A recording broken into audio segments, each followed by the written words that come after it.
তেওঁলোকৰ সান্দহ খোৱা বালি তল যায় আৰু সান্দহ খোৱা বালি তল নাযাবৰ কাৰণে তেওঁলোকে নেভাবে মানে নিগ্ৰো কবি লিংষ্টেন হিউজেছ আফ্ৰিকা কবি বেণ্ডন মুলাইছ মায়াকভস্কি নাজিম হিকমত এইসকলৰ লেখনি আৰু কবিতাত কোনোদিনে ৰজা মহাৰজাৰ অৱয়ব নাই তেওঁলোকৰ কবিতাত মানুহৰ মৌলিক বস্তু ঘৰ ৰুটি খাদ্য এই বস্তুবিলাক কাপোৰ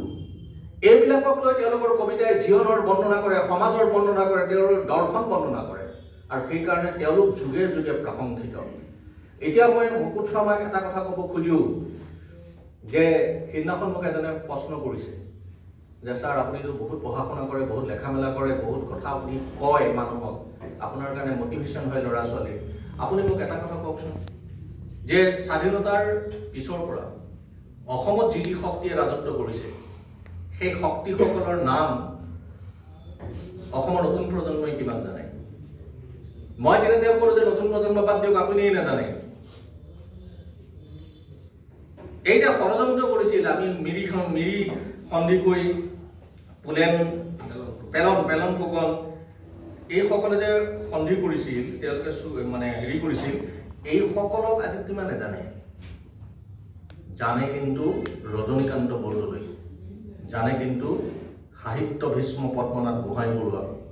জানে কিন্তু আনন্দৰাম ঢেকীয়াল ফুকনক তেওঁলোকৰ ঘৰ আছিল ৰাজনৈতিক ঘৰ তেওঁলোকৰ আছিল সামাজিক সাংস্কৃতিক ঘৰ সেই সামাজিক সাংস্কৃতিক ঘৰৰ পৰা তেওঁলোকে মানুহৰ বাৰ্তা প্ৰেৰণ কৰিছিল সমাজৰ বাৰ্তা প্ৰেৰণ কৰিছিল সেইকাৰণে তেওঁলোকৰ দৃশ্য মানুহৰ চকুত অতি দ্ৰুততাৰে পাৰ হৈছিল মই 12 বছৰ 14 বছৰ মানৰ আগত দিল্লীত এটা প্ৰশিক্ষণত যাওঁতে কনকলতাৰ বিষয়ে নাজানে তাৰ মানুহে লাচিত বৰফুকনৰ বিষয়ে তেওঁলোকে নাজানে আনকি শ্ৰীমন্ত শংকৰদেৱকো নাজানে এইকেইদিন মই শংকৰদেৱৰ বিষয়ত কিবা অলপ পঢ়া শুনা কৰি কিবা এখন লিখিবলৈ যত্ন কৰি আছো আৰু মোৰ খুব খং উঠি আছে শংকৰদেৱ শংকৰ ওপৰত খংটো মানে বৌদ্ধিক খং যে শংকৰদেৱৰ যিখন জন্মস্থান অজস্ৰ তথ্য থকাৰ পিছতো কোনো কাৰণে শংকৰদেৱৰ জন্মস্থানখন আলিপুখুৰী পাতিকিবাৰী বুলি কোনো মানিব নোখোজে সেইখনকে মই লিখি আছো এইকেইদিন গতিকে আমি যেতিয়ালৈকে আমাৰ জাতীয় জীৱনৰ স্তম্ভটোক পৰিচয় কৰিবলৈ আমাৰ মূৰৰ ওপৰত এখন চন্দ্ৰ টপ আৰি ল'ব নোৱাৰিম শিৰোনামা কৰি ল'ব নোৱাৰিম তেতিয়াহ'লে আমি ক'ত যাম মই চবতে কওঁ যে অসমীয়া শিক্ষকসকলে আজিৰ তাৰিখলৈকে তেওঁলোক 1822ত আহিছিল তেওঁলোকে অমুকে আহি পেলাই চাপমুখত আছিল সেইটো প্ৰতিষ্ঠা কৰিবলৈকে লাগি আছো অৰ্থনৈতিক সামাজিক ৰাজনৈতিক কথাবিলাকতো বাদেই অৰ্থনৈতিকভাৱে পংগু ৰাজনৈতিকভাৱে বিকল সামাজিকভাৱে পতায়িত এটা জাতিয়ে কেতিয়াও কতো নিজৰ খোজ দুৰন্ত কৰি ডিঙিয়ে টিপানি লৈ দৃষ্টিনন্দন মাতেৰে সৈতে তেওঁলোকে যিটো দৃষ্টিৰে সৈতে দেখিব খুজিছে তাত দহা দিবৰ কাৰণে তেওঁলোক সক্ষম কেতিয়াও হ'ব নোৱাৰে আৰু সেই হ'ব নোৱাৰা কথাটো আমি আজি ইমান দিনে আহি আছো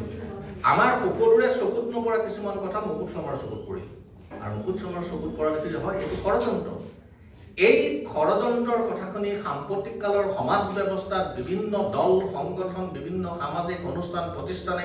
নিজক ক্ষমতাত আসীন কৰিবৰ কাৰণে ইটোৱে সিটোৰ বিৰুদ্ধে কৰা ষড়যন্ত্ৰৰ কথাখিনিৰ পৰা যদি এই কথাখনে তাত ইংগিত বহন কৰিছে আৰু মই ভাবো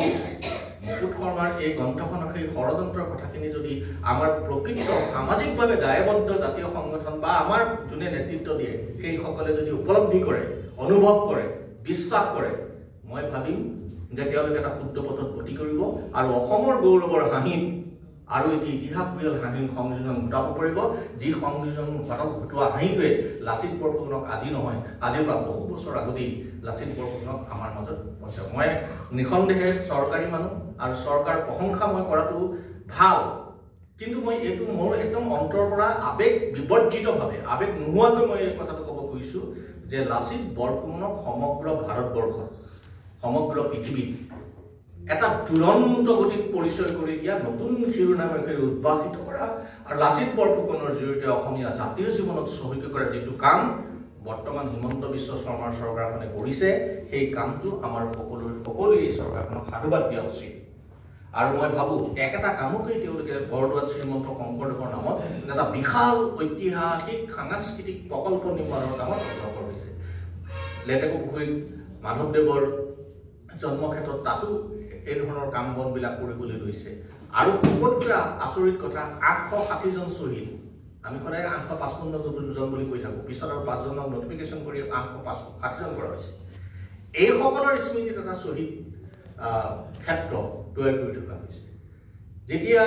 এই শ্বহীদ ক্ষেত্ৰ তৈয়াৰ হ'ব শংকৰদেৱৰ কলাক্ষেত্ৰৰ পৰা আৰম্ভ কৰি শংকৰ গুৰুৰ বিভিন্ন